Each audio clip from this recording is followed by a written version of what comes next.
Hey kids, what is up? Welcome to Bear Mode, a podcast review of The Bear.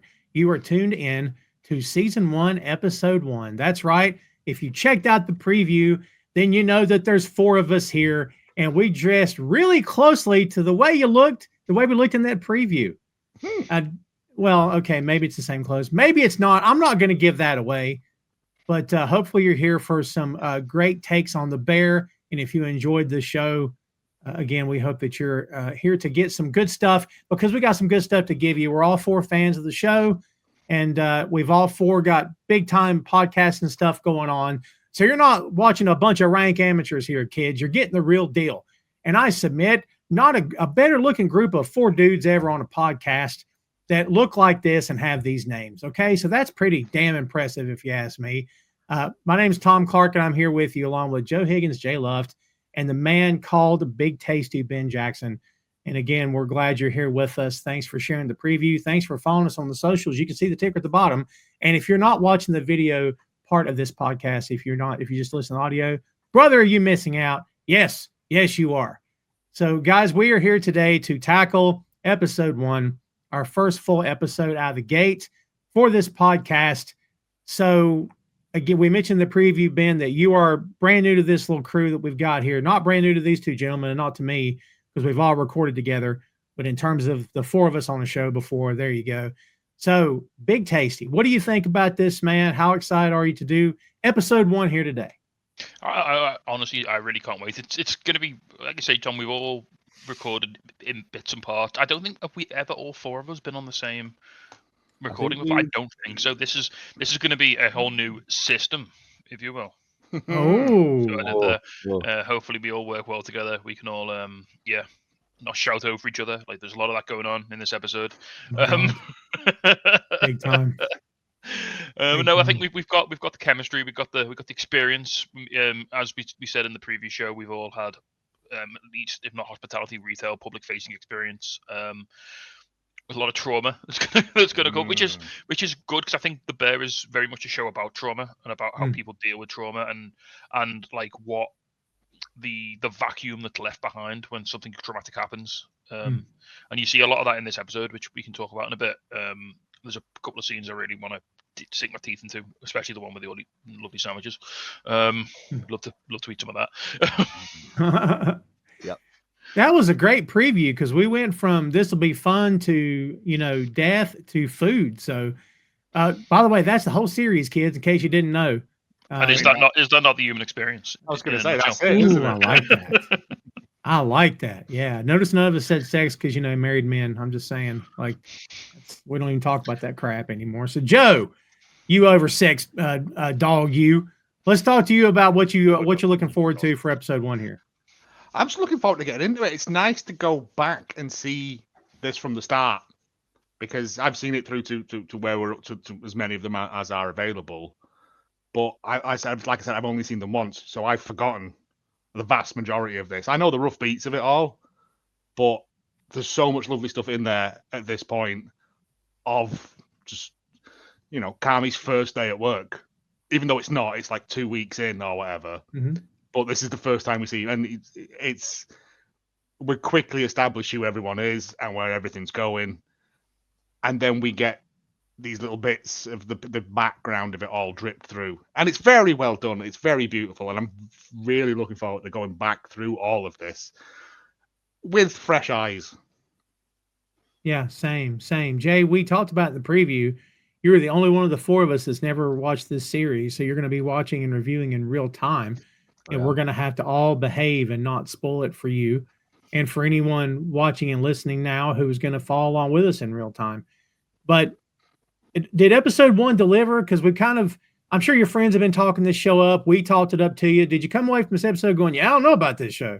I came away with a lot more questions than I had answers, which I was fully expecting, because it was the first episode of a show that I've just jumped into head first. I think it wasn't what I was expecting it to be, but in a good way. Like, I think I was more expecting it to be a lot more sort of, I don't want to say polished, but a lot more, I guess that's the best way to put it, but it felt very raw, it felt very gritty. And and it really reminded the restaurant. And that was just the restaurant. It really reminded me of the film Birdman, the way it's kind of shot like in really tight angles and almost to a degree like claustrophobic. And I think that's all by design because that's exactly what being in a kitchen's like. But yeah, I really enjoyed the first episode, albeit very, very stressed out after. Jay, I just want to set my stall out as like a bit of a cinephile ponce. It's very the way they use the camera. It's very Hitchcockian. They use the camera to put the viewer in a mood and in a frame of mind. So in the most famous example is in Rear Window. Hitchcock never moves the camera out of the room, so it puts you in the voyeurist position. So you're never able to see anything out except for what you see through the window. And in this, as you said, everything's so claustrophobic.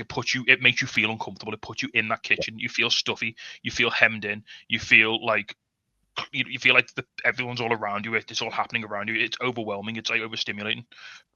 Yeah, there was we'll get to it when we get to the scene, but there was the shot where it was in like the walk-in fridge, and it felt like you'd been backed into the fridge while everything else was happening, and it was really like jarring. But yeah, it was, as you say, it's all by design. And yeah, it's a lot to take in. I love that we're already getting into exposition with the camera. I freaking love that because you guys are totally right. And in my head, I jumped to It's a Wonderful Life because, that movie, I think, does that. It does it very well in those moments where you're supposed to be anxious. Like Jimmy Stewart gets very close a few different times and you can feel the tension in the air. Like that to me is what happens when people get too close to the camera. You can tell that they're really trying to put over, you need to feel what's happening here. We're uncomfortably close, as you guys said. So you need to feel what's happening in the moment. So I appreciated that in the show.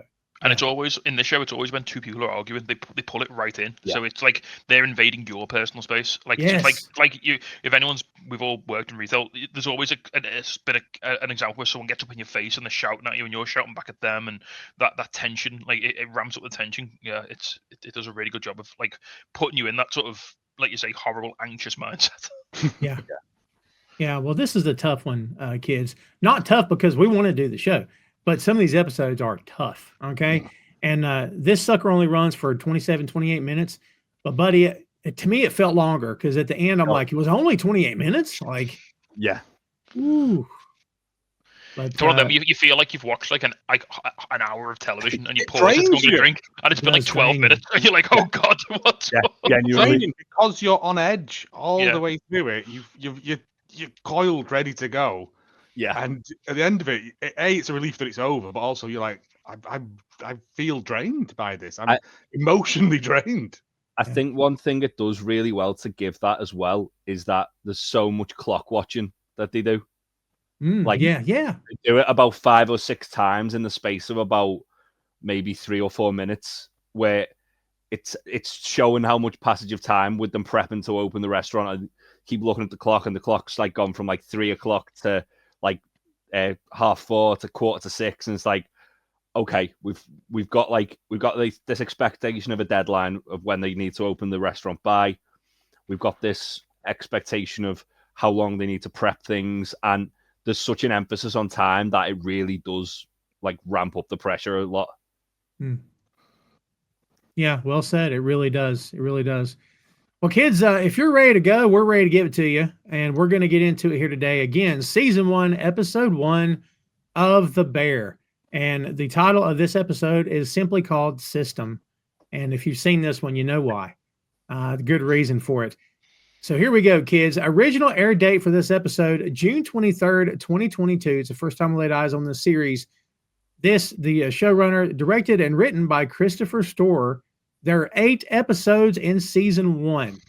And to give you a little bit of an overview of what we're going to talk about here today and how Season 1 unfolds, a young chef trained in fine dining returns to Chicago to take over his family's sandwich shop following a devastating loss.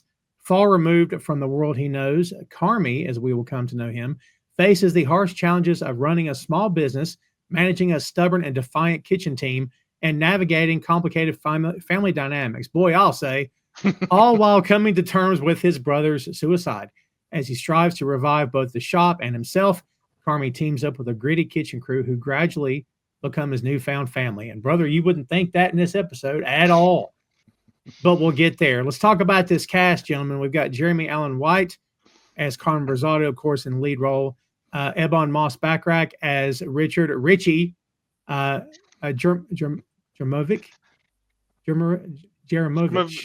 I think he says. There you go. Jeremovich, yeah.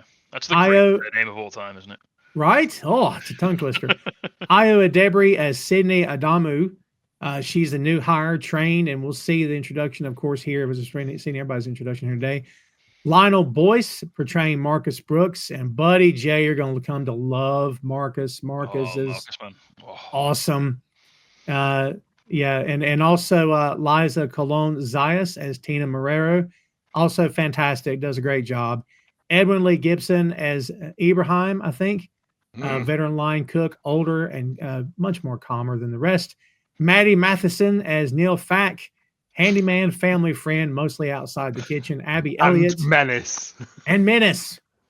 Yeah, he's going to get haunted in later episodes, and Jay's like, I don't know what you're talking about. I forgot about it. You're right. I'm already giving it away. Abby Elliott as Natalie Sugar Berzatto. That's Carmy's sister. She appears very late in this episode. And we've also got Corey Hendricks as Gary Sweeps Woods. He works in the kitchen.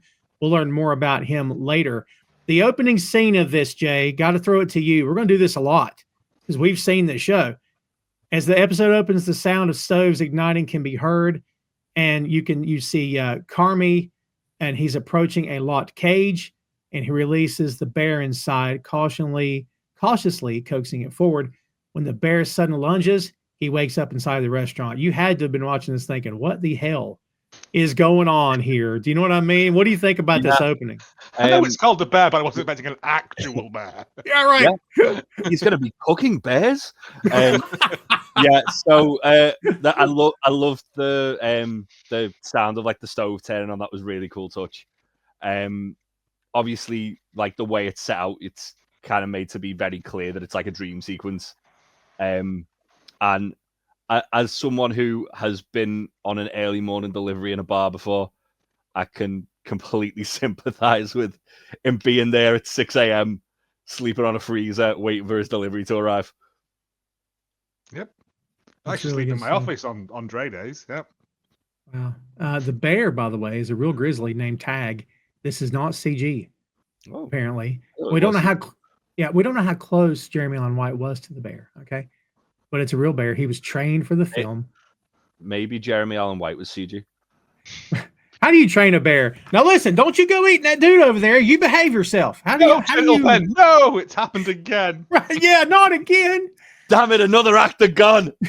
Before his time. We should never have given him a chat show. I thought he was called Friendly Ben. One day he was going to be Bruce Springsteen. Now it's ruined. This was shot on the Franklin Street Bridge, actually in Chicago, which returns later in season 2. Long lens photography was used to enhance tension and isolation. Again, boy, all those things came through for sure. Guys, it's a thing. It's a show about food. Supposedly in a kitchen, but before we even see a sandwich, we see a bear. I don't think that's subtle.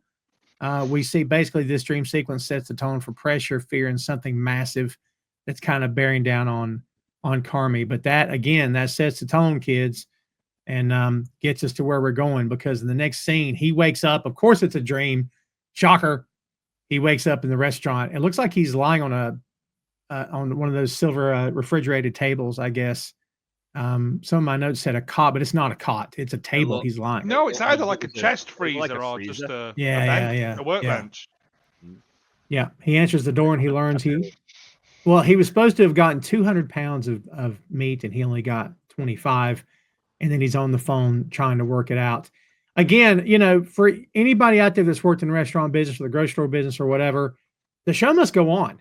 This idea of, we don't have something, all shucks. No, we're still opening. I don't know what you're talking about, but you better be ready. You better figure something out. And that's what he does here. This hit close to home for you guys, I'm guessing, didn't it? This scene here? Yeah. One of my biggest fears of like in hospitality is always like just not being prepared or like running out or like not having something that you should have. Not to say that a weekend order and something doesn't show up. Yeah. The panic is real. From a man who forgot to order Guinness on St. Patrick's Day, the fear is real. What? We got to hear about that now. You Oh no, kidding me? I didn't order enough. I thought Oh. I forgot it was St. Patrick's Day, so I only ordered like 1 barrel. And then I was phoning round, going, "Has anyone got spare Guinness I can borrow?" How did that go? Yeah. Yeah. It was fine. It was fine. I had to go and What? pick it up, but yeah. Like after they stopped laughing, then we worked something out. Yeah. Crazy. But also for a restaurant that, well, for a sandwich shop like that, £25 of meat is going nowhere. Mm. If he's ordered 2,000, Yeah, you're probably putting £1/4 on a sandwich, aren't you? they look chocker, them sandwiches. Like, Yeah. so that's why he's ordering. And I'm assuming that's daily. They're getting through that amount of beef. 200 pounds. Now, here's the thing, right? If they're getting through that much meat, how are they not making ends meet? Well, doesn't he say at one point that so and so is going to last us all week? Was that something else he was talking about? He was, yeah. So that was meant to be his weekly order of meat. Oh, okay. Right, okay, that makes more sense. I was going to say he does say about cutting the bread down and putting less stuff in there as well to stretch it. Him cooking it longer as well was to like. That's because he got the bone in from. Yeah, it was bone in instead of from this hookup. So he ends up. He has to like make up for this meat shortfall. He ends up trading a load of his own vintage denim in a back alley for meat, which is the most strange sentence. Whoever's listening to this podcast, if you ever find yourself running your own food business, don't trade your personal possessions for consumables. Please promise me you'll never do that, because like that's not a sustainable way to run a business. That's Guerrilla Kitchen right there, buddy. Doing what you got to do. You know what I mean? Got to keep the lights on. He also empties all the quarters out of the at the arcade machine. Yes. Oh, out of the arcade game Ball Breaker. Which features weirdly predominantly in this episode. Yeah, and it comes back later on as well. But because he's announced on Instagram or Twitter that they're having a Ball Breaker tournament. Yes, absolutely. To get bums on seats in there. Yeah. A Norwegian knockoff of Mortal Kombat. I love how that was said. That's great. Well, it's the first time we see Fack when he's changing the price from a quarter to $1 a game. Yeah. He describes it as a combination. He said it doesn't work because it's like a side-scrolling brawler and a fighting game. Yeah, now, like that just sounds insanity. If you know, well, if you notice as well, there's a rule book attached to the front of the cabinet. There is. I would. And it's a thick tome. So you know how like they always try and make like these like cheap, tacky spin-offs of like Facebook games of like TV shows. Just make Ball Breaker. Just give us Ball Breaker as a game. Ball Breaker is a reference to Street Fighter Turbo, because in like New York pizzerias, there was like fake Street Fighter machines, but they were sped up, which is why Street Fighter Turbo became a thing, because people were playing them in these like New York pizzerias, like, oh, this is much better, faster, and then Capcom were like, oh, we can monetize that. It's like an ongoing thing in the video game industry, and yeah, that's literally a nod to well, I mean, I don't know what it's like over in the States, Tom, but like, what a throwback to the time when you used to get arcade machines in your takeaways and in man, they were the days. Willow, is that still a thing? Does that persist in America, or is it? Well, have you guys heard of the Pizza Hut chain? You've heard of Pizza Hut? Yeah, no? Yeah, we got Pizza Hut. Yeah. Old school Pizza Huts in this country always had video game machines in there, and a lot of places did. But I'm like, the one that was near where I grew up had where you sit down and it's a flat top like a table, and you're looking down through the glass top. Cabinet, yeah, dude, best thing. It was like Miss Pac-Man or something. Best thing ever. You know what I mean? Yeah, good stuff. I think it is more of like a New York thing still, like that they'll have like a shitty old arcade machine in the corner of like a pizzeria. But yeah, it's that's I think I'm pretty sure that's a reference to that. Just like, I think it's Fack who says as well, it didn't do very well because it's so confusing and sexual, and it cuts to just this character trying to smash the other one with a batty, and I was like, all right, fair enough. And you know, also as this opening is happening, he's on the phone and someone's talking about his brother Michael, and we're not sure what's going on, but then we see very quick flashes of past due, and then we also see up on the wall scripture with death dates on there, and we figure out what this is. Somebody they know. Is it his dad? We're not sure. But then, of course, you kind of put two and two together and figure out it's his brother. So, yeah. He says on the phone, yeah, I miss him too, as well. Yeah. It's not his dad, because early on, when Richie's talking to him, he mentions that his dad is basically a bit of a loser. That's true. Yeah. Yeah, very true. And boy, more to come. 1987, but when you were still on that loser's ballsack or something along those lines. Yeah. Well, Richie's the bit as well where Richie says, I was working with your brother for years, and then he obviously turns it around and says, like, well, why didn't he leave it to you then? Yeah. Okay, we need to talk about the entrance of Richie, because Richie is a powerhouse character. He's an absolute piece of shit. He's an enigma wrapped in a vest with a gun. Yes. He's a beautiful ball of chaotic energy. The thing is, though, they're all like really, really hostile towards him. Like Tina, like when he's actually just chopping veg, and she just goes up to him and goes, "You chop veg like a bitch," and it's like they all really hate him. It's like, that's your fucking boss. Yeah, no shit. That's your boss. What are they going to do? Fire her? But he's in a really weird position. So like, he's obviously the owner of the restaurant. His brother has passed and left it to him. But everybody who's there has been there for like 25 years. They've all got tenure. They're part of the furniture. Yeah, they're senior in terms of experience. Yeah, and then obviously, as you see at the start of this episode, they have no respect for him, like absolutely. And also, he did use Tina's pot. He did, and everyone knows that's Tina's pot. Yeah, well, right. That's like the other thing as well. Where at the start he calls her chef, and she like just glares at him, and she goes, "Why did you call me Jeff?"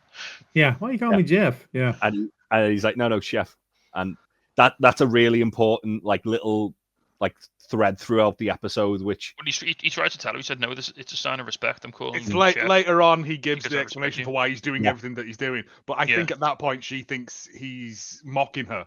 Yeah, he's being condescending. Because at you've made the same sandwiches week in, week out for years. It's not really, it's not Carmy cooking, is it? It's essentially school dinners. You know what I mean?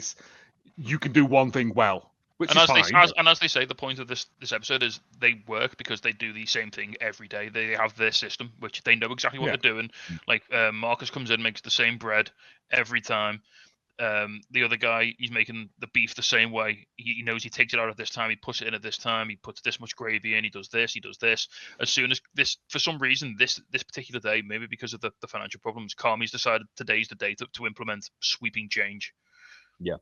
And it's unleashing the bear. It's rubbed everybody the wrong way. Well, they kind of established, don't they, that in the 2 weeks that he's been there, the place has been losing money more often. Because he took spaghetti off the menu. Yeah, it didn't make sense. It was bad. It was poor quality. Like he is obsessed with quality and with quality ingredients. A lot of different mayonnaise. He's streamlining. He's streamlining like the restaurant menu first, isn't he? From what I can gather, he is. Also, he got QP mayonnaise, and I can't fault him for getting QP mayonnaise. It's the best mayonnaise. All mayonnaise is perverse. What? I love mayonnaise. He's also brought in a new member of staff to stage as well, which without consulting anyone, in particular Richie, who feels like he should have like executive privileges. But the thing with that is if he's the owner, he can do what the fuck he wants. Sure. But you think you would run it past people, but also I think he's brought Sydney in as an ally, as someone who has done proper catering, proper cooking, on his side. You say that, but then he's not even looked at her CV until she gets there and gives him it. No, and I can see why she's come there, because it's Carmine, world-renowned chef de cuisine. Yeah, and she's getting free training and a little bit of money. Well, and like she said, her and her dad used to go to this place. And so it's got sentimental value, and then also it's like, I know who you are, and I'm amazed you're here. Yeah. Why are you? Well, she says, "Why are you here?" And he goes, Make sandwiches, right? Yeah. And by the way, I don't want to blow by Richie too quick. We all know a Richie, I'm going to assume, because buddy, I do. Those guys that the minute they start getting loud, everybody goes, "Oh God, there he goes." Do you know what I mean? Like you just, oh.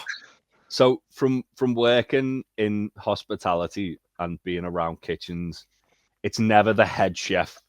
The head chef's usually the guy who's focused, like Carmy is here. It's always like the like assistant sous chef. There'll be a sous or just someone down the line, who is the loudest fucker in there, and he's got too much to say. He's They're not normally the the ones that aren't carrying themselves as well. Yeah, and he's not the best at his job. He's just there as like always a warm someone body, else's essentially. fault. Yeah. And yeah, I've known a few of them.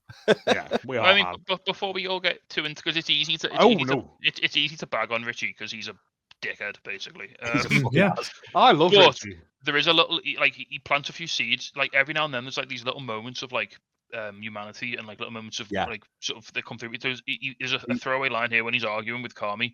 He says like words to the effect of like, "My marriage fell apart because I was trying to make this place work." Basically. I was trying to help your brother so hard that it killed my marriage. He definitely feels like he's got like his heart in the right place with wanting the business to do well. Yeah, but he wants the business to do well the way it's always worked. But what you see throughout this episode is two different approaches to how Carmen and it's sort of carries across the entire first series. Really, no spoilers. Is Carmy's got all these like big ideas. He wants to improve everything. He wants to make it better. He wants to use his experience to make the beef a better place. Richie is so adamant that the only way to go is to just keep swimming and just keep going and like look, this is what you've always done. Yeah. Well, I think as well, like there's on one side that his heart's in the right place, that he really wants the place to do well. He wants to honor Carmy's brother's like memory and what they built.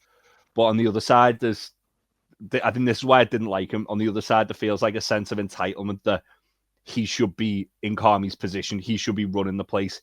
He should be the owner. And it's like, But he was running the place. That's the thing. He was from his point of view. He's been doing it day in day out for 20 years, and then all of a sudden, Michael's passed, and he's just he's throwing his brother in. His brother's never ran an Italian beef sandwich shop before, and he's come in with all from Rich's point of view, he's come in with all these like fancy, stupid hipster ideas. You brought all that stuff to make a bread pudding. It was a panettone. Yeah. I mean, a panettone in an Italian beef sandwich shop is bewildering to the point of the spaghetti on it, but a panettone's okay. Yeah. But I get Richie's point with it, is that this is his livelihood. He's put his blood, sweat, and tears into this business as well. Yeah, and for this floppy-haired lad to come in swanking about, changing everything, it would rub you up the wrong way. I mean, Richie is an incredibly acerbic person anyway. Like, how he managed to get a wife is beyond me, because but there is a heart, like I said, there is a heart to him. There is a genuine reason he's just going about it in the most Richie way possible. Yeah, like there's the bit like where obviously they all try the sandwiches and Richie refuses, and then later on after he's done his crowd control, he goes in and sneakily tries one and goes, when no one's looking. So he doesn't have to admit to anyone that he likes it. Because he can't show weakness. But it's even, the thing is though, like, because he's talking about how when they do like the family meal sort of thing, and he's talking how Sydney's food's amazing to like try and like get under Carmy's skin, but then he tries the sandwich after and goes, "Oh shit!" And it's just like it's kind of like, all right, he's winning him over a little bit, but he'll never say. But he's got to earn it. Yeah. Yeah, and God, Jay, I want to ruin this for you so bad I can't stand it. Jay, don't give up on Richie. That's all I'll say. Oh no. I won't. It's the don't same. Give up on Richie. It's the same feeling I had, to compare it to Ted Lasso. It's the same feeling I had towards Jamie. Yeah. I thought Jamie was an absolute arsehole. And then when he started showing these glimpses of humanity, I started really warming to him, and he became one of my favorite characters. I feel like that's going to happen with Richie. But on first like impression, it's like, oh, this guy's a real piece of shit. Yeah, but again, it's bringing these people in and showing you, bam, bam, bam, bam, bam. Yeah. This is who they are. Yeah, in the broadest possible strokes. I mean, like from you guys being like new in like hospitality places, there is that sort of like not abrasiveness, but there is that sort of like moment of like, why are you here? What are you going to bring to the table, sort of thing. Brevity, like, yeah. Even if it's just like on your first shift, like, because obviously a lot of places where it's like a team like that, you kind of, if you brought in like in a certain way, it's kind of because you've got like a bit of expertise in like an area. Like, say for example, if I was opening a bar and I decided I was going to do coffee, I'd probably hire Ben because he's a really good barista. And then if any staff that were there already might be like, oh God, who's this guy? Is he coming from a job, sort of thing? And you do get that in a lot of like hospitality, not a ton at the time, but in especially something where it is like as close knit as that place. Yeah, there's always that fear of someone who comes in like, oh, are they going to take my shifts? Are they going to like, are they going to? Oh my God, this guy's making bread like by hand. Yeah. Like, yeah. Well, the mixer's broke. Yeah, they well, again, Richie's here and again, he's a whirlwind, kids, but he's a lot to handle. But buddy, if this is one of those times where if you pay attention and you follow, you'll be rewarded. That's all I can say. For sure. Let's talk about Sydney. It's also his line where he says to Ibrahim, why have you become a full pirate now? Because he's from Somalia. And again, it's that kind of cruel bagging on each other, but he just laughs it out. They're all just like, it instills the fact that they are tight. They are a family. Sure. They are a brigade, if you will. Brigade, yeah. But not in the classical cooking sense of it. Everyone knows their role, but not the way it should be. And that's what Sydney's walking into. Because, like, you realize that this show didn't really calm down until she showed up on screen, and then suddenly everything was calm. And it's but if she had any sense, she'd have turned around and walked out. Oh, yeah. There's the shift in hostility then from Carmy to Sydney. Yes. The newest person. Yeah. Like Richie's immediately like, who the fuck's that? And then Tina's like just an arsehole to her for no reason. Unnecessarily cruel. Yeah. When she's just asking like, oh, where's the stuff for this? Where's the stuff for family? Yeah. And she's like, here, just gives her an empty cupboard and walks off. Yeah. He just tells her to fuck off, which is, my God, dude, just got there. But like, it's even then though, like she's pretending she doesn't speak English. So Sydney starts speaking to her in Spanish, and then she gets really pissed off about it. Like, for fuck's sake. And Richie calls her sweetheart, and he's like, "Don't call her sweetheart." I was like, "Oh, I'm sorry, Mr. PC." Like I'm like, "Yeah, you can't talk to people like that anymore. What are you talking about?" He says it's part of his proud Italian heritage. Yeah. Which I'm gonna guess he uses that line a lot. Yeah, Carmy bags on him for he calls her abroad, and she can hear him. Yes. Yeah. Again, I think deliberately on purpose. Yeah.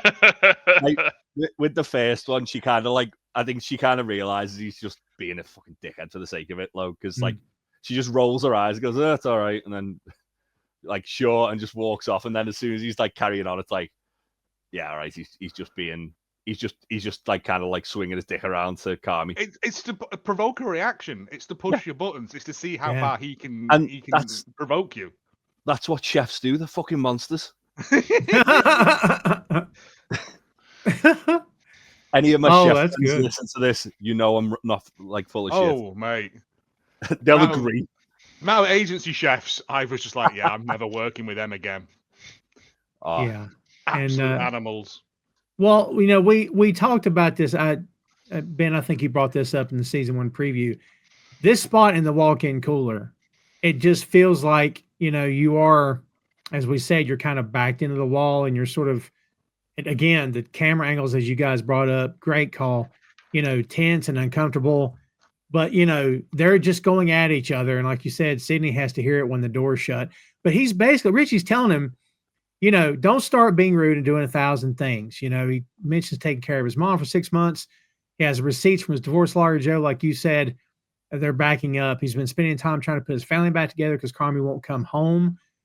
And he does all this, like, don't do this because it'll mess up their heads, And he's like, this was your brother's house, and I'm running it fine without you. And Carmy brings the house down when he says, then why didn't he leave it to you? Mm-hmm. Oh, that's like, but the thing is, like, that's the way you've kind of got to be with people like that.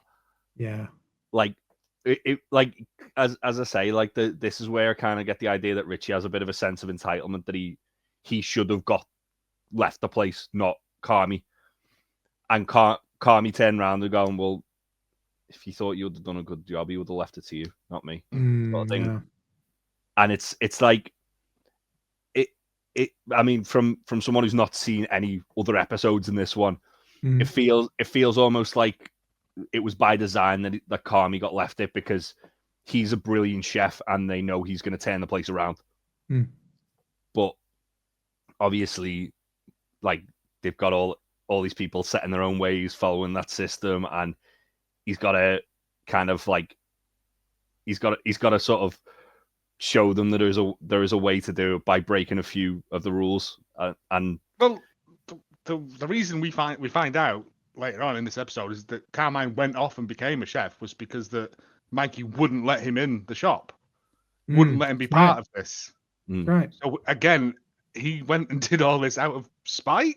Question mark to prove him wrong, to prove that he was better than him. And then after Mikey killed himself, he gave it him as an act of penance, as an act of aggression. Like, okay, you look after this then, because this is what took me out, or whatever. Like, it's we don't know, but that's why I think that's why Carmine is so focused on stuff, is because he's always had to be, because he's always been like the jealous child. It's the little brother thing, isn't it? Trying to impress the big brother. Like, that's essentially what it is. Like, and you've got to feel like maybe. I mean, again, you guys know a lot more than what's going on than I do. But it could be that Michael's like not letting him in the shop because he knows he can go out and do better. Yeah, it's almost like he wants something better for him. He doesn't it's like tough love. life. There's so much of like, again, without going too much into like future episodes, so much of the themes of season one is just the weight that this shop puts on people. Yeah, and it's like it's not just the financial straits they're in or anything like that, but it's just like the pressure of expectation, because it's the family business and it's been going for so long, and that's what Richie really struggles with. It's that he doesn't want it to die on his watch, basically. And you get the feeling, Jay, as you said, maybe Mikey didn't want that for Carmy. He wanted him to be able to go and enjoy his cooking and do it without this crushing expectation of being forced into like the family business and doing the same sandwiches that he made and his dad made and stuff like that. Yeah. And it's reflected in a scene that comes later in this episode with his sister, which we'll talk about when we get there, which is probably my favorite scene in the entire first episode, because oh my god, it's great. We'll talk when we get there. But there's an interesting bit as well when a bit later, I think it's a little bit later in the episode, Fack, because Fack doesn't get on with Richie. No one gets on with Richie. Everyone hates Richie. Fack's talking to Carmy, and like he just says to him, like, look, I'm really sorry I couldn't make it to the funeral. I sent some flowers. I hope they looked really nice. And then Carmy's like, I didn't go either. Yeah.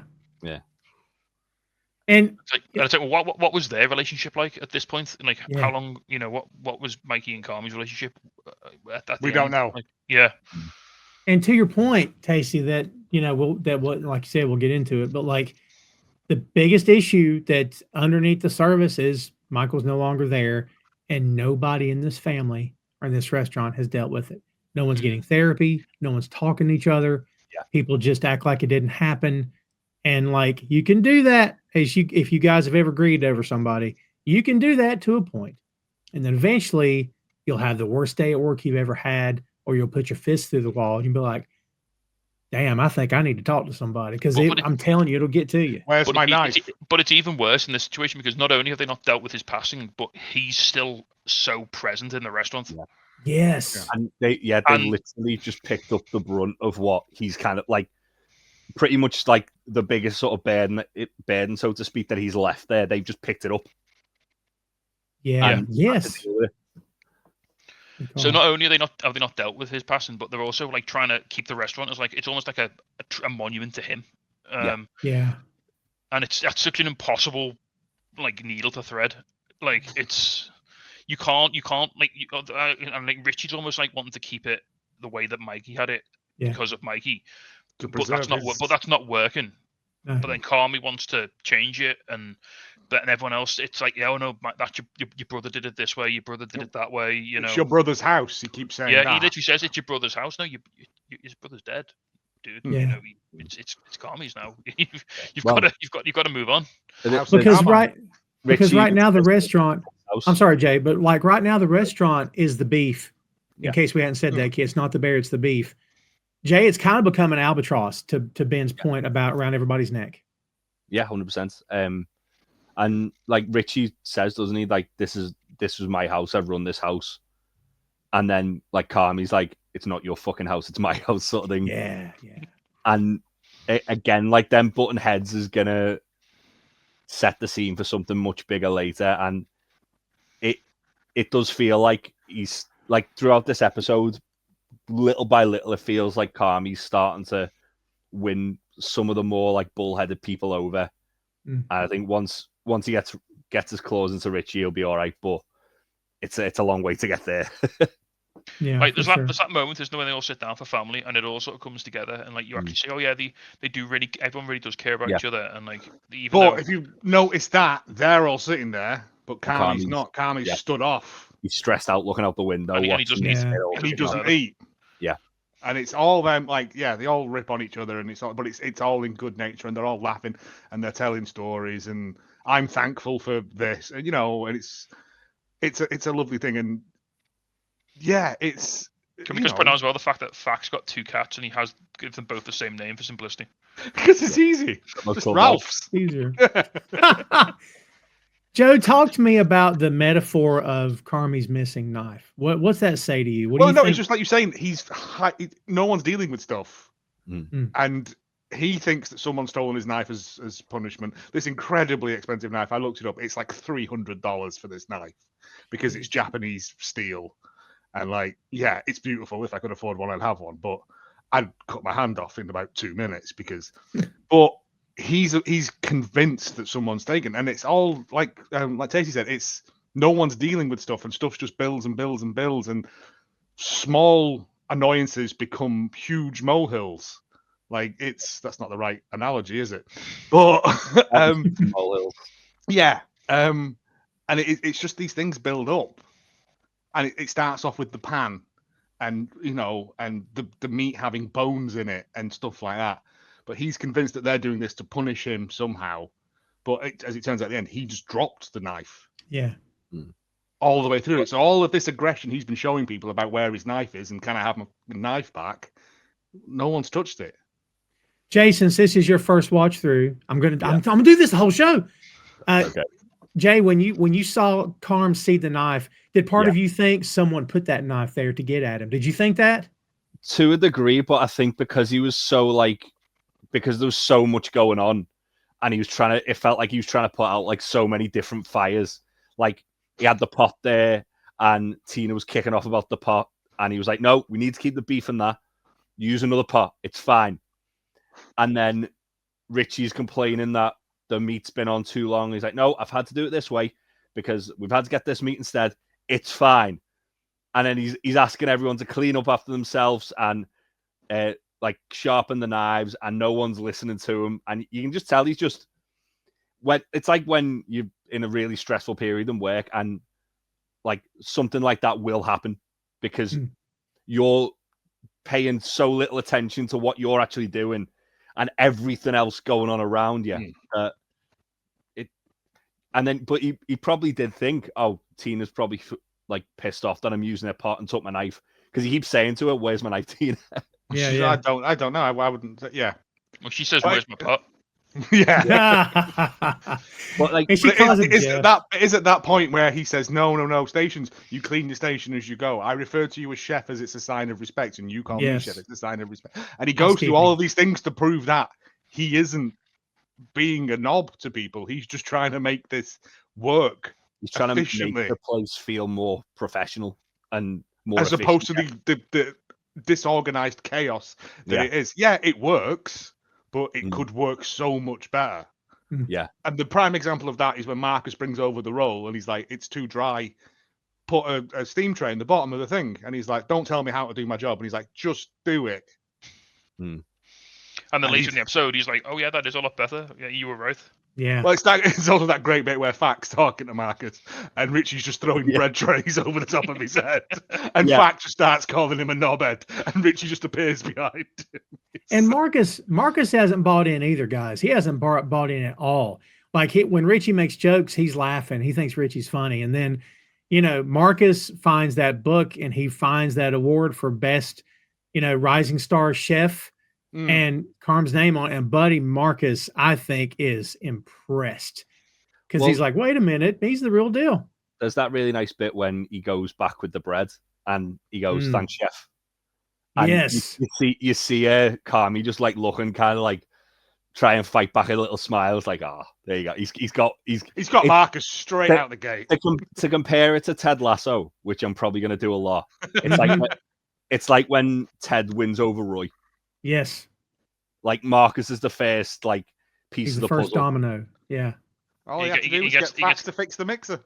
He gets that buy-in straight away, doesn't he? It's just like, at first, when you're working a job and someone tells you to do something different, you think, they just want me to do a bit of extra work. They're making work for me. I've got to put water in the oven, to make it's not going to make a difference. And then when he takes it back to, like you say, he takes it back to Carmen, he's like, oh yeah, look, it's better now. And he's like, that's a lot better.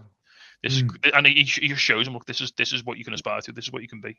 You can be better. You can make better products. I'll teach you. I'll show you. It's fine. Yeah, but even because obviously they do just after this they do the tasting of the sandwiches, don't they? And everyone kind of goes, "Oh shit, okay, yeah, that's really good." yeah. I mean, I don't know why the bread would matter so much because you're soaking the whole thing in gravy anyway, so dryness. Yeah, but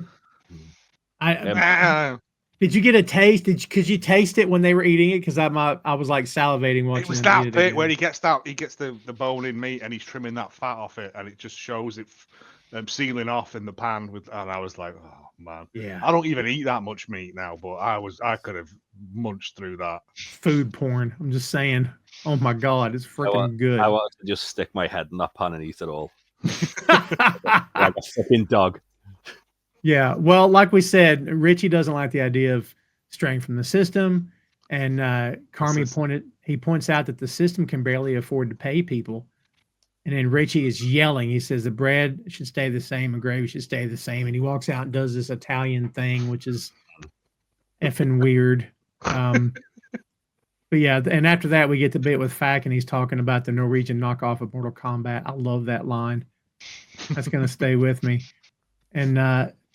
Considering Matthew Matheson's not an actor, he's a YouTube chef. Tell me about that because I didn't even know this bit. Tasty, what do you got? So Matthew Matheson, he's been a chef he's been all over the world. He's been a chef on YouTube for so long.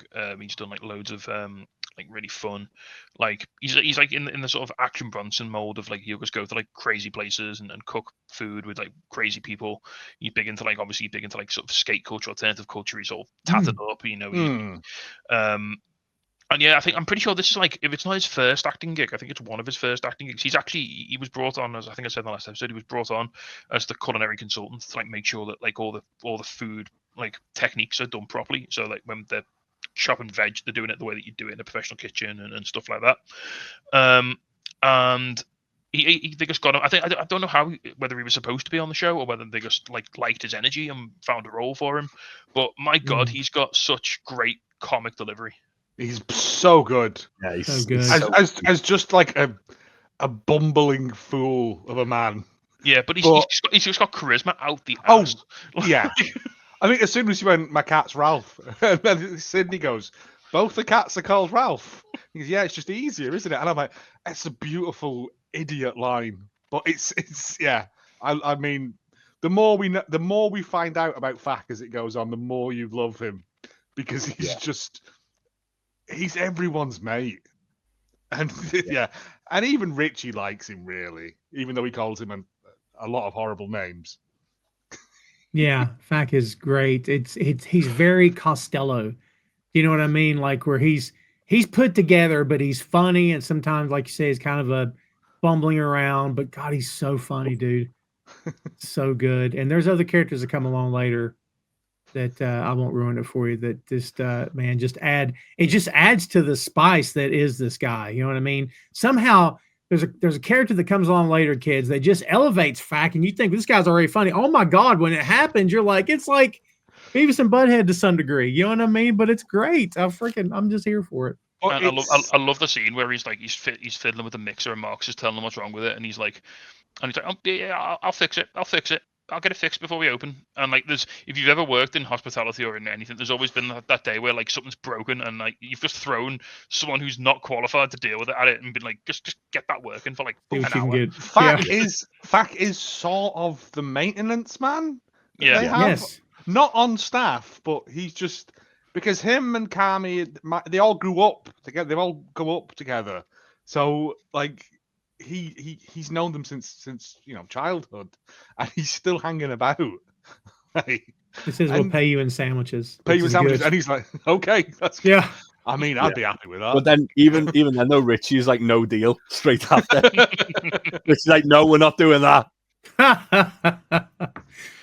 So Joe, you'll appreciate this. So just a little Matheson fact before we move on. If you go, he has a restaurant called Rizzo's House of Palm.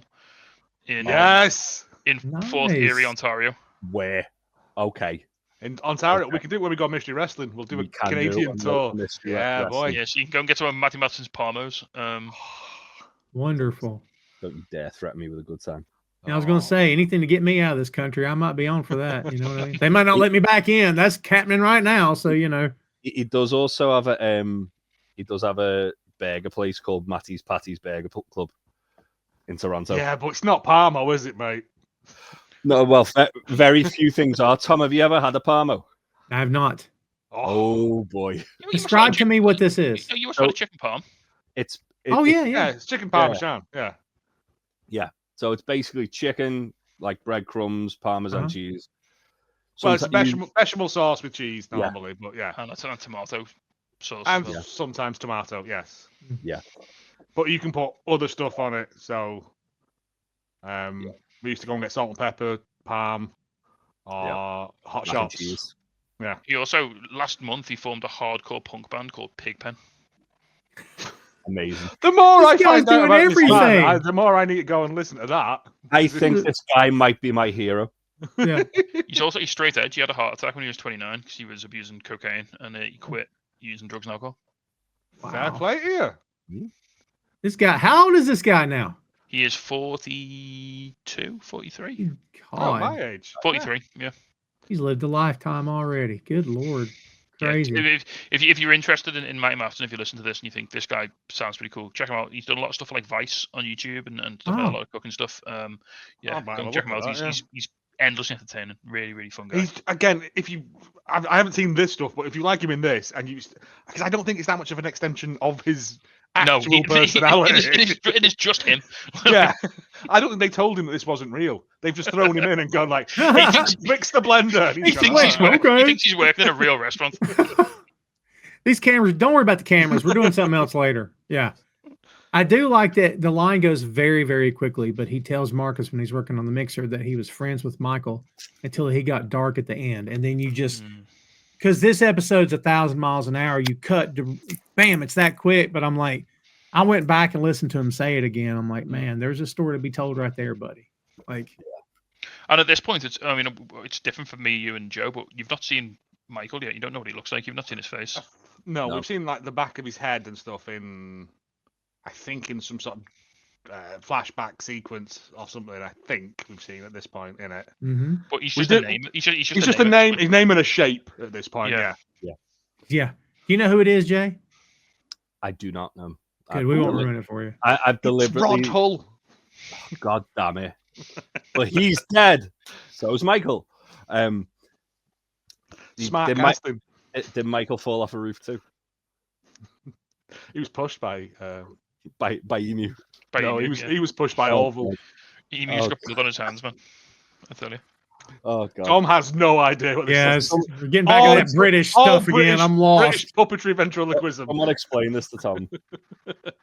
Yeah, it's No, but we don't know who he is, and we know that he died, and we know that he took his own life. I'm fairly sure that it's been said at this point that he killed himself. It got dark at the end is enough to sort of allude to that anyway. That hints at like something that you find out. I was gonna say it doesn't outright say it, but it definitely like I don't think these like allusions towards it. They don't straight up tell you that he killed himself in this episode. I don't think. No.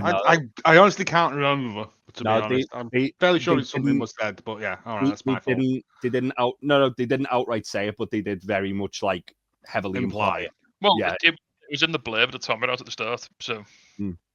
Yeah, well, I did. Yeah, that was me. That's the promo blurb for the series. So there you go. They're giving it to you from the jump, aren't they? So. Yeah. But in the actual episode, it did kind of like make it more that, and obviously, like you think of the fact that it's a very high stress situation with the restaurant. It's losing money hand over fist. Well, they very deliberately show the dedication card for his brother and all of the OG bills at the same time, possibly showing that one might have led to the other. Yeah, there's a very deliberate attempt to forge a connection there. That's pretty much It's like he's either died because of that or because of stress. It's very as I say, they didn't outright say it, they just very heavily implied it. Reading between the lines, I could have figured that out. And that's one of the things that sets us apart from Ted, is that Ted has moments of, alluding to darkness, and it'll touch the edge of darkness, but man, the bear gets right up to the door of it because it's going wading in the darkness. Yeah, I don't know. Ted does with like the stuff, like the build up to revealing what happens to his dad. That's true. That's very true. I forgot that bit. Yeah, that's one episode. This is every episode. No. That's like a slow build over 2 seasons. That's fair. Yeah, that affects his whole character. But no, Joe's right, Jay. They talk a lot about this, and there was a show on ABC. It's since been canceled called A Million Little Things. Really good show, and the entire series is about this group of friends. And in episode one has killed himself, and the entire series is basically how everybody is kind of dealing with the hole that's left. And the first, like a lot of good shows, the first season's fantastic. Then it kind of goes off a cliff for me anyway. It just kind of went off a cliff. But man, it's kind of the background character that is not there anymore, but the subject is always there, kind of like in this show. You know what I mean? Yeah. What did you guys think of Sugar? Jay, let's start with you. What did you think of Carm's sister, Sugar, here? So she was like the only person I'd actually like seen in anything before. Abby Elliott, I think she's a really good actress. So I was like really pleasantly surprised. She come off really like kind of. It's weird because obviously, like they said, she doesn't come to the restaurant anymore, and you kind of expected it to be because everyone's been so like standoffish towards Carmy at this point. Mm-hmm. You kind of expected, when he's like, I need to talk to my sister. It's like, oh shit, something's gonna go down here. Yeah, and then she's just really warm to him and really nice, and like, you don't need this stress. We can just sell it, and you don't need this stress. And then Carmy kind of like obviously says, no, I need this. It's not for sale. He says, I need to fix it. Which there's your metaphor right there. Yep. And she says, nobody's asking you to do that. She has to remind him, no one asked you to do that. But, yeah, she was like a really nice kind of like juxtaposition of everything else that was going on. Like almost in a way, it was really good that it was outside the restaurant, because he's like literally, it's like he's in a war zone in the restaurant and everything's going wrong. Goes out and talks to her, and she's really nice to him and really warm to him. And it's like the complete opposite of what he's got waiting back for him in there. Mm-hmm. And she's telling him to walk away from it, and he's like, "No, I'm going back." Just like goes back into the trenches. It was like, it was really well like put together the way they did that. You couldn't have put it in a bag. It's the best. First thing he says when he sees her. But that's so endemic of like this scene. This is my favorite scene in the entire episode, because it's like there's so much hurt in the scene. There's so much like grief, and that you get the feeling they're both trying so hard to like fix this hole in their lives that Mikey's left, but they're both trying to do it in like so different ways. And like it's so like the first thing that Carmy says to her is something to do with like it's transactional, isn't it? It's like why didn't you put the jacket in a bag? I've got to sell this for meat, basically. Yeah. And his immediate thought when he sees his sister, it's not to say hi to her, tell her that he loves her, or ask if she's okay. It's to have you brought the thing that I can use to keep this restaurant alive. Yeah, it's a good call. She does mention Uncle Jimmy wants to buy the place, and Carmen tells her it's not for sale. And we'll meet Uncle Jimmy later. Oh, we'll meet Uncle Jimmy. Jay, you're gonna love Uncle Jimmy. Yeah. So I already know who's playing him because Joe mentioned before. I know, and I'm sorry I gave it away, but Jimmy King, I'm sold. It took me so long to work out that it was him. Oh, really? Because he's so good. He's just He's gonna turn it into an Applebee's. But there's this beautiful moment between these two siblings where like they're trying to navigate around this like crater that's been left in their lives, and like they don't quite know how to connect with each other, and they're sort of like trying to just sort of connect over it and hug over it and like sort of be whole again, and then they just can't quite do it. And they're both in like different places, and it's like she doesn't want anything to do it. Like she can't physically like exist in this place because it's so full of Mikey. Like it's so hurtful for her to be there. Yeah, but all Carmy sees is I've got to fix it. I've got to make it better. I've got to. Yeah. And they're kind of both. Neither approach I think is very healthy. No. It's interesting, isn't it? Because obviously, like it was kind of like established before that Mikey wouldn't let Carmy near the restaurant, and then it's established just before we're introduced to Sweet that actually she was in there all the time, but now she never comes. But Carmy's there all the time instead. And like the first thing she says to him is like, "You smell like this place," and like it's like it's almost like she's afraid of what's gonna happen to him. Like she doesn't want, like, again, she wants the same thing that Mikey wants. She doesn't want to see him fall into this trap, basically this sort of like bottomless pit of bear pit. Yeah. I mean, she's already lost one brother to the place, so she doesn't want to lose another. She'd never have built it on that cursed Indian burial ground. And poltergeist all over again. They just moved the headstones. They didn't move the graves. Right? Yeah. Hey, Joe, she wants to talk about Michael, but she doesn't know how. And Carm doesn't want to talk at all. So it's going to be hard to figure that out. Carm's been gone for years, hasn't he, as well? 2 years, I think is what they said. 2 years? He's been gone. He's not been home. He's not seen his mother at this point, has he? Have you spoke to Mom? No, not yet. Yeah. You've been back 2 weeks. He's been back 2 weeks, yeah.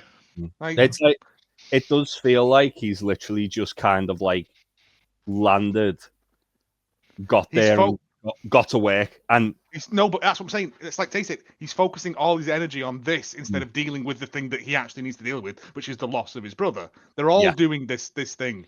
Like Sugar's doing it as well. Like she's not dealing with it because she won't come in and see the house her brother built. Like they're all dealing with their grief in extremely negative, non-productive ways. Yeah. It's she's trying to connect with him, but like you said, there's this huge void between them because they've not seen each other for 4 years beforehand, and then they've lost a sibling as well. It's a lot to get over in a conversation while handing a jacket over. Yeah, not even in a bag. You'd assume as well this is probably the first time he's seen her like since they've lost him. If he didn't go to the funeral. Oh, that's. I mean, I'm assuming he's phoned her at least because. No, but I mean, like in a face to face, yeah. Man, it is a really good thing because it just sets out that everyone's just knackered, everyone's broken. Yeah, they are. Like no one has dealt with this, the fallout of it, and again, it's that thing of public service announcement. If you are feeling that way, that taking your own life is the only way out, don't. Because there is help out there and things do get better, people. And it's not just you, it's the people you leave behind as well. And you know what? I this is pulling the curtain back. I kind of feel compelled to make that statement as we do this episode. Like, things can get dark, kids. I know. A lot of people know. So, like, there's got to be somebody to talk to, man. I mean, there's always someone. there's always somebody that doesn't want to see you go. So like, and in talking about the show, we have to talk about topics like this. And yes, so please do, maybe put a thing at the start of this or something like 100%. Oh yeah. I love that idea. About suicide on the show, and we have to, and just it is a key component of the show, but it's about dealing with the loss of someone who could have reached out for help and didn't, and the way that it messes up everyone you leave behind. Yeah, for sure. Everyone matters. If you or someone you know is struggling or needs support, help is available right now. In the United States, call or text 988 to reach the Suicide and Crisis Lifeline. In the United Kingdom, call 116-123 to reach Samaritans. The help is free, it's confidential, and it's available 24/7. Don't wait. Reach out. Someone is ready to listen. Well, there's like apart from Marcus and the bun bit, which I love that little spot. The biggest moment led to this episode is Richie outside with the line of fanboys, and this is not to go from that to something funny, but but this is Richie as like the necessary evil. Yeah. Yes. It's not a carrot. I know what a carrot is. When shit's kicking off, like Richie's like I was trying to I didn't make this point before, but Richie's from this old school, older model of like almost combative service. Like he's like the aggressive, pissed off server who will tell you to fuck off if you ask for something to be changed on the menu. That he's not the customer. Richie doesn't believe the customer's always right. The customer, like, and he's right in saying that. He's from that old school where you'd fear going into places because if you ordered wrong or you were a bit of a dickhead, they just tell you where to go. Like Richie's from that like decade, isn't he? From that like generation, and it works really well here when Carmie's trying to be all softly, and look, it gets him nowhere, and then Richie comes out literally swinging his big old dick. He does. Oh my god! This is the thing though, where I feel like this is where Richie really shows he does actually care. Yeah. Where like Carmy goes out and Richie refuses to help him, but you've got to think Richie's probably like just being a dickhead and he's behind him. Oh, he's watching through that glass until he knows they're all going to set about him. And then as soon as he gets like hit and people start pushing him a bit when he's trying to get them to calm down, Richie just comes out and shoots a gun up in the air and has a fucking megaphone because of course he does. He calls them QAnon 4chan incels. Yes, 4chan motherfuckers is what he's. I love that. Oh my god. My favorite bit of it though is one more thing. You're all buying a sandwich. And I don't like litter, so you're gonna clean up after yourself. And don't touch any of the regulars. Yeah. That's it. I don't want you staring at them. And I think the last thing he says to him before he goes back inside is "fuck you." Yeah. And he just goes back inside. I'm like, my god, dude, that's crazy. But and Carmy started, you okay? You okay? And Carmy just punches that guy in the balls when he walks up. So good. But then like he sort of turns to Carmy before he goes back in and he's like, "You're good?" And you're like, yeah, we're good. Yeah. But then the gun, by the way, was a prop blank pistol fired under Chicago PD supervision, and Richie's megaphone rant was improvised across several takes. Oh, love it. Well, that's incredible. I need to find the alternate cuts of that. I love it when he comes back in as well, and he's like, he says to Sydney, he's like, "I'm really sorry, you have to see that. I have to get real." Yeah. Oh, they're gonna, yeah. But then, like, as straight away being a dickhead, straight away. It's true. Like, right back to it. Yeah. It's like, look, make the fucking spaghetti. Yeah, make the fucking spaghetti bolognese and just like thrust like a load of like tin tomatoes at Carmy, and Carmy's like, "Yeah, all right." But then, soon as Carmy's gone, takes a bite out of the sandwich. Oh yeah, and he's like, "True, god damn." Yeah. Even though it's been sitting there for an hour or so, that sandwich still good. Well, he's complaining that the beef was hot, so that's exactly how he probably wanted it. And then the last shot of the episode, which I didn't understand. Again, I don't want to do any spoilers. I didn't understand the gravitas of it until I got to the final episode of the series. Carmy's opening a tin of tomatoes. Just before he opens it, changes his mind, throws it in the trash. Not making the spaghetti. No. But that's like his power thing. I'm not saying anything. I was gonna say, yeah, because now I'm gonna go. No. Was it Was it tomato? Yeah, no, I know. God, it's hard, Jay. We just want to tell you. No. All right. I'll say what I think it is, and you guys don't react. Oh, that's good. How's your poker face, gentlemen? So, I know Ben's is good from playing a lot of social deduction games with Ben. I think that it's just Carmie's like fuck you to Richie and basically like saying that like no, we are doing things my way. And because it's a really interesting. It's what's really interesting is it's like the power dynamic between the two of them over the course of the episode. So it starts off, Carmie's in control, and he's like, "We're not doing the spaghetti. It takes too long. It's shit." And then Richie bites back, and he's like, "We're doing bread the same way, gravy the same way." So Richie has his little take back, and then they change. Yeah. Carmy gets the bread done the way he asked. But then Carmy does get it all done his way. He gets the new sandwich done. So Carmy gets Sydney does the gravy the way Carmy's told her to do it. Yeah. Yep. And then when Richie goes out and he obviously does the alpha play with the gun and he saves Carmy, then he leverages that moment to get his way again, to get the spaghetti. And then right at the end, Carmy's like, "Well, fuck that, no, I'm not going to do it." And so it's like a tug of war, and that's that. And without this might be a shock, TJ. You get a lot of that this season. Yeah, I get it. It goes back to my original point that Carmy's the fucking owner. They all work for him. Like he obviously needs them all there because he can't just hire new staff. And these guys are like people who are invested in the place and want the place to do well. But again, and you've worked in hospital, and you know, but Richie's been there. He's led from the front. You know, he's been in the trenches with them for like years.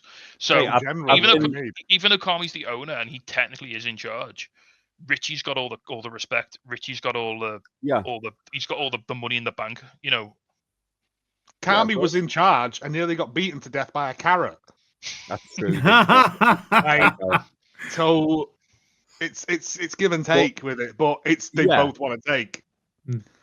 But again, that kind of goes like the whole thing with like Richie saying that Carmy's got to make like the spaghetti. It's like it goes back to Richie's like sense of entitlement that he feels like he should be running the place. He should be like the guy who's overseeing everything. And it's like, sold well, apparently, though. That's what he says. It sold well. Yeah, but also it's like it's money in the bank. It's sold. Yeah, but it's sold well. But also, if they're doing it like in a deli counter kind of thing, yeah, I don't know why you'd want to have a lovely sandwich. Why would you want big old wet bowl of spaghetti? Yeah, it doesn't. It's in Cincinnati. We don't want spaghetti. Warm spaghetti. No one wants that. No, it's I don't know how you meant to eat that. Like a sandwich, on the go, lovely. Spaghetti, like with your hand, walking around. What's your spaghetti policy? An ice cream cone.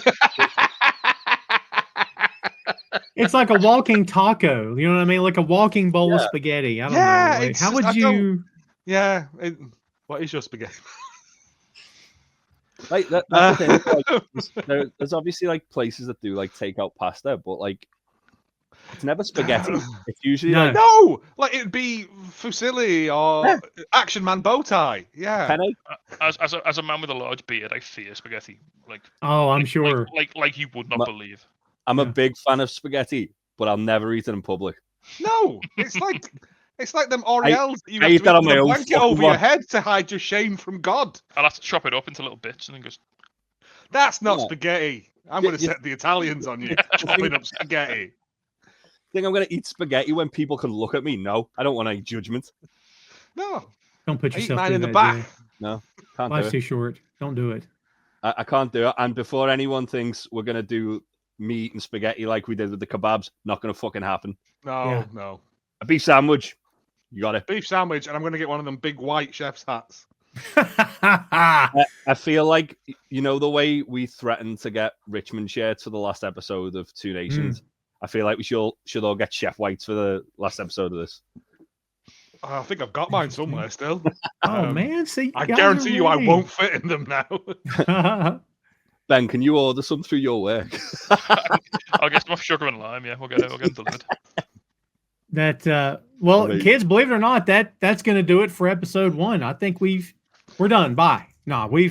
I think we did pretty well here, and we covered. I think we got just about everything. There may have been some trivia here and there, but look, as we go, we'll get a little deeper in the weeds on trivia, and backstage notes and my stuff. one thing is that this was the only episode shot in an actual restaurant, and the rest of it was filmed on a soundstage.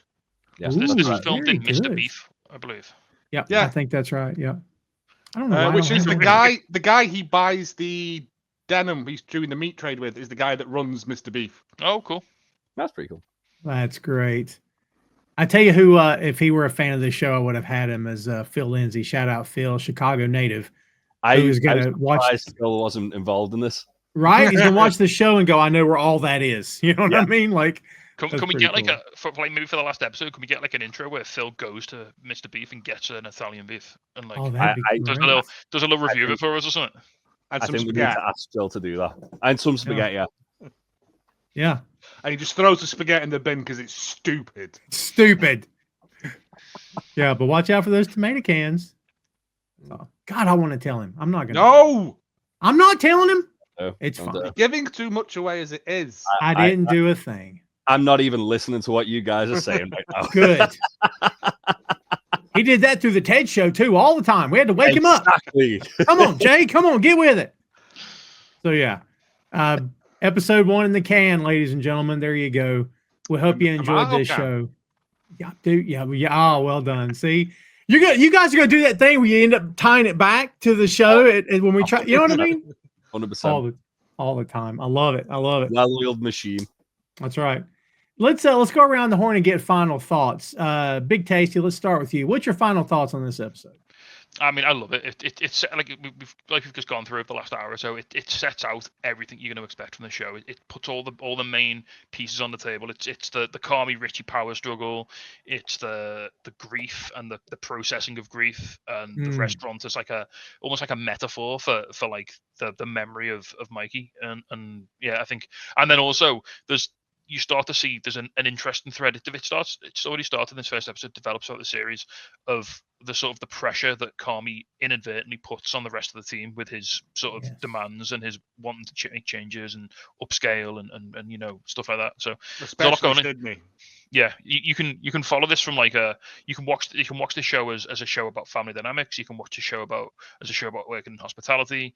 It works on loads of levels. It's a phenomenal show, and this episode set its stall out pretty perfectly, I think. Nice. Joe, what do you think? Again, yeah, we haven't met all the main players yet. We've still got a couple of people to meet further down the line, but as a core crew of people, this is everyone you need.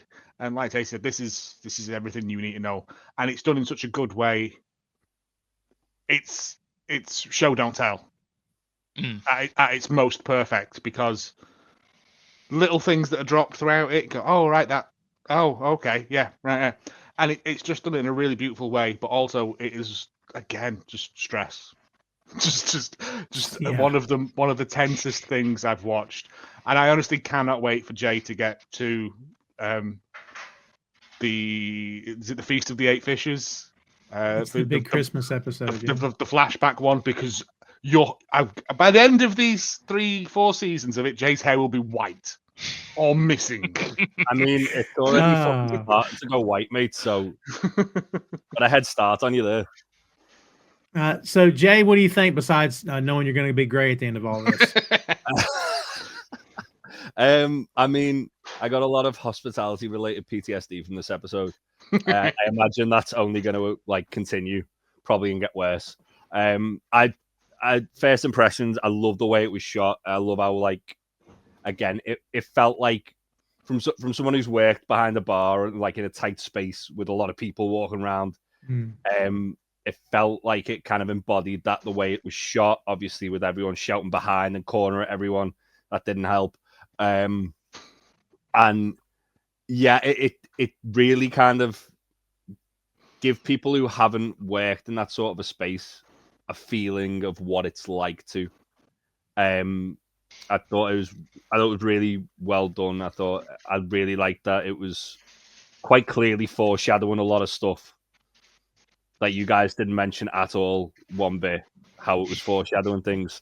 Not at all. Really well done there, guys. But it did a really good job of, like, kind of like, obviously, like, laying down the groundwork of this is what we kind of got to expect over the next sort of like 7 or 8 episodes and how we're going to get there. a really, really strong first episode. I agree. My book buying philosophy, if I don't know anything about the book, I don't read the cover or like the jacket. I'll read page one.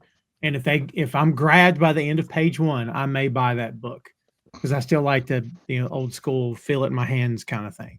So if this episode were page one, I was sold when I watched this episode. Yeah, it was tough, very stressful, but at the end of it, I wanted to see what happened next. What happens tomorrow? Like, if I can get hooked through something like that, then I know I'm in.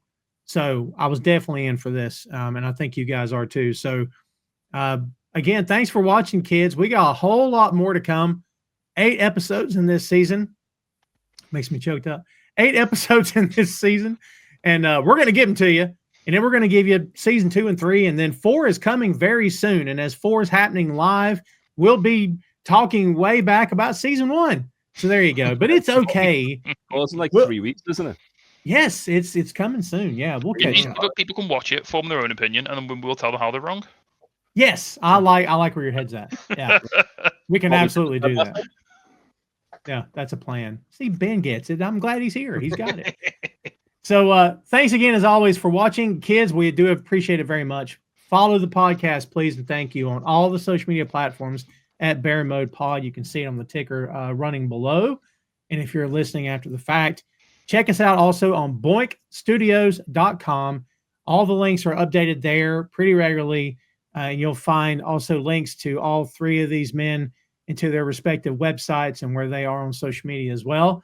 And again, thanks so much for watching and hanging out. Please share this show with a friend or an enemy if they need some color in their life, because maybe this will turn them around and put them on the right path. You never can tell, kids. Keep hope alive, right? So thanks so much for watching. I'm going to get out of here before I ruin anything else. Thanks so much for watching, kids. We appreciate it very much. And we'll see you next time, kids.